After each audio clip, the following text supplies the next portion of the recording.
Requirements pauwi ng Pilipinas galing ng Saudi Arabia. Kailangan nyo ng e-travel QR code? Kailangan nyo ng exit re-entry para sa mga magbabakasyon?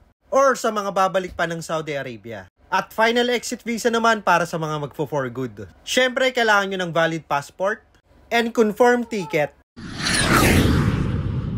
Ang e-travel QR code, pwede kayong mag-register 3 days before or at least 72 hours before your departure. Basta pauwi ng Pilipinas, kailangan pong mag-register dito. Kahit mga foreigner or mga flight crew. Para naman sa mga magtatanong about exit re-entry and final exit visa, ang employer nyo po ang magbibigay niyan. Through AbShare. Lahat ng paalis ng Saudi Arabia ay kailangan ito. So, kapag wala kayo nito, hindi kayo makakalagpas sa immigration. Pag meron kayo nito, hindi nyo na kailangan i-print. Dahil connected na ang ikama nyo sa immigration system. Tandaan, ang final exit visa ay para sa mga magfo-for good or hindi na babalik ng Saudi Arabia. At ang exit re-entry naman, para naman sa mga magbabakasyon o babalik pa ng Saudi Arabia. At ito napaka-importante sa mga babalik pa ng Saudi Arabia. Lalo na ang mga unskilled worker or mga DH, first vacation, nag-change employer, nag-change job site, nag-change position, nag-change company name, o mga visit visa na nakahanap ng trabaho. Kailangan nyo magpa-verify ng contract sa DMW or Polo. Bakit kailangan nyo ng verified contract? Isa ito sa requirements sa pagkuha ng OEC kapag nasa Pilipinas na kayo. So make sure pag umuwi kayo nakapagpa-verify na kayo ng contract. Sa mga magtatanong naman about vaccination, matagal na pong normal. So hindi nyo na kailangan ipakita yan. At wala na din yan sa option sa paggawa ng e-travel. Ang e-travel, pwede kayong mag-register sa etravel.gov.ph. Ilalagay ko na lang ang link sa comment section. Pwede rin kayong gumawa ng e-travel sa eGov application. Uulitin ko, Masters, pwede kayong mag-register 3 days before or 72 hours before your departure. So, example natin, ang flight mo is August 15. Pwede na kayong mag-register ng August 12. Sa mga nagsasabi na nakapag-register daw sila before that, nasa inyo na yan, Masters. I-try nyo lang. Baka pwede na ng August 10 or 11. Kung pumasok, hindi mas maganda. Kung hindi talaga pumasok, so 3 days before. Ito naman ang requirements pabalik ng Saudi Arabia.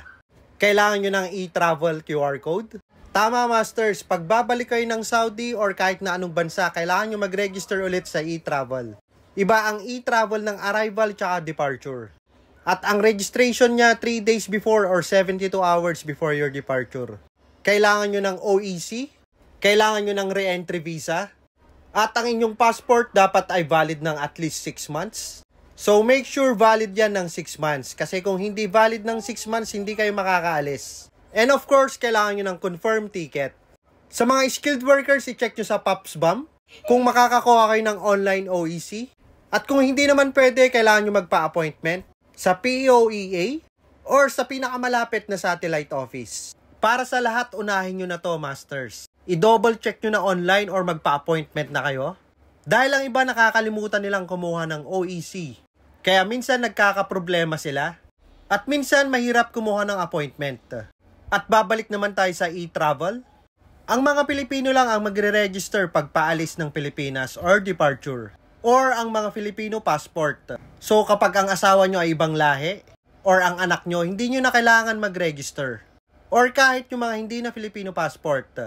Pag may mga tanong kayo, Masters, ilagay nyo lang sa comment section. At itatry nating sagutin kahit na gaano tayo ka-busy. And next time gagawa ko ng tutorial paano gumawa ng e-travel. Sa departure tsaka arrival. At sa lahat ng magbabakasyon, ang pinaka-importante at huwag niyong kakalimutan, ang pera. Or mga pasalubong. Char lang, Masters. Masarap magbakasyon. Siyempre, gagastos tayo. Pero advice ko lang, mag-budget lang tayo. Hindi dapat ubos biyaya. Kailangan natin may savings or emergency fund. Dahil hindi natin alam, baka mawalan tayo ng trabaho. At ayaw din naman nating magtrabaho sa abroad hanggang tumanda tayo or ugod-ugod na. Isipin natin ang future natin.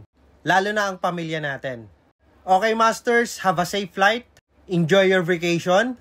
and enjoy your time with your family. Siyempre, kailangan din natin i-pamper ang sarili natin. Dahil ang hirap maging OFW.